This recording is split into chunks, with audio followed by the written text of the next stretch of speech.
ఒకప్పుడు ఒక మహా సమృద్ధిగా ఉన్న రాజ్యం మయూరవనం. ఈ రాజ్యంలో ప్రతి ఒక్కరూ ఎంతో కష్టపడేవారు.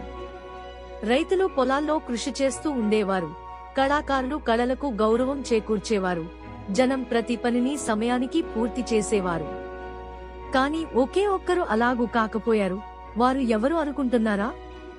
మయూరవనం రాజా కూతురు రాజకుమారి లలిత.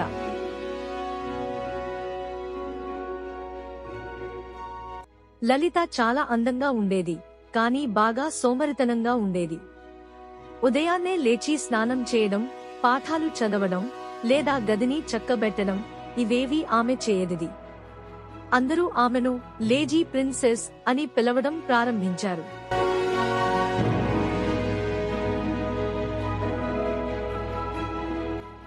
రాజా తన కుమార్తెకి ఈ అలవాట్లు మాన్పించాలనుకుని చాలా ప్రయత్నించాడు. గురువులను రప్పించాడు. కోటలోని సేవకులతో క్రమశిక్షణ నిబంధనలు పెట్టించాడు. కాని లలిత కూర్చునే పని తప్ప ఏమీ చేయదిది.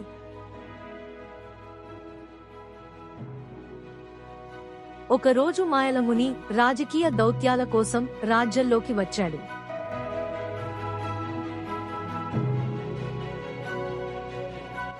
అతను లలితను చూసి నవ్వాడు. ఈమె ఓ రాజకుమారి కాదు, సోమరితనపు బొమ్మ అన్నాడు.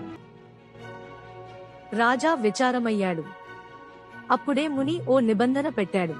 రాజకుమారి తన జీవితాన్ని మార్చుకోవాలంటే ఆమె 1 నెల రోజులు ప్రజల మధ్య బతికి వారి జీవితాన్ని తెలుసుకోవాలి. నిశ్చయంగా మార్చుకుంటుంది.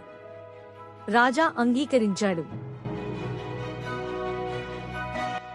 ముని ఒక మాయా గుండ్రంగా ఉన్న రాయి ఇచ్చి, ఇది ఆమెని గుర్తించకుండా చేస్తుంది అని చెప్పాడు. లలితకు తప్పనిసరిగా సామాన్య జీవితం మొదలైంది. లలిత ఇప్పుడు ఒక సాధారణ అమ్మాయిలా గ్రామంలో జీవించాల్సి వచ్చింది. మొదట ఆమెకు భయం వేసింది. ఉదయం తెల్లవారక ముందే లేచి కాలువ నుంచి నీరు తీయాలి, అల్లిక చేయాలి, చిన్న పిల్లల్ని చూసుకోవాలి.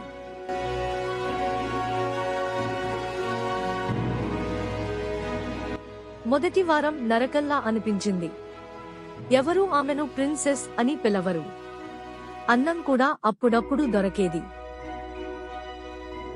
కానీ మెల్లగా ఆమె లోపల మార్పు మొదలైంది.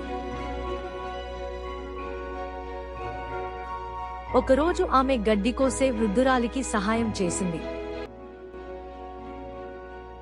మరొక రోజు ఒక బాలుడికి పాఠాలు చెప్పింది. ఆ పని చేసిన తర్వాత తన మనస్సు ఎంత ఆనందించిందో ఆమెకు తెలిసింది.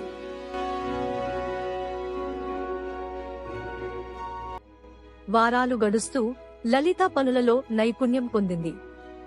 గ్రామస్తులంతా ఆమెను అభిమానించారు. ఎవరూ ఆమెను లేజీ అని పిలవలేదు. మళ్లీ రాజ్యంలోకి తిరుగు.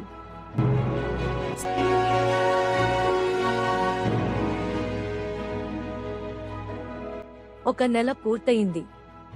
ముని తిరిగి వచ్చాడు.